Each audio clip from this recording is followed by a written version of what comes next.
Secretary of State Marco Rubio reassured NATO allies on Thursday, April 3rd, about America's commitment to the alliance.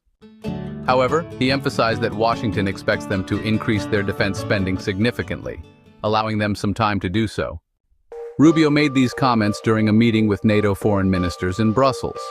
Some European officials felt more secure about the alliance amid rising tensions due to President Donald Trump's new trade tariffs. Recent U.S. actions have led to concerns about NATO's future, which has been a cornerstone of European security for 75 years. Rubio dismissed these concerns as hysteria, insisting that the U.S. remains actively engaged in NATO. He clarified that Trump does not oppose NATO, but wants it to have the necessary capabilities to fulfill its obligations. Trump has suggested that NATO countries should spend 5% of their GDP on defense, a significant increase from the current 2% goal which no NATO country, including the U.S., currently meets. Washington has also communicated that it can no longer focus primarily on European security.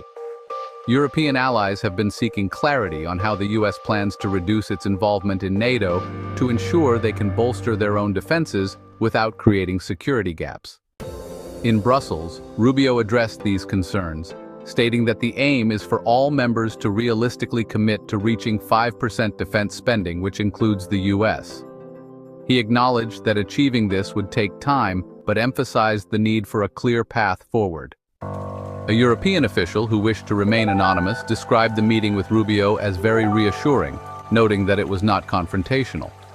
The official said the focus was on allies needing to do more without criticism. However, reaching a 5% defense spending target would be challenging for many NATO nations. For instance, Italy and Spain currently spend about 1.5% and 1.3% of their GDP on defense, respectively. Last year, 23 of the alliance's 32 members met or exceeded the 2% target. Portuguese Foreign Minister Paulo Rangel stated that 5% might be too ambitious for now, as Portugal, which spent 1.55% of its GDP on defense last year, must first reach the 2% target before planning for future increases.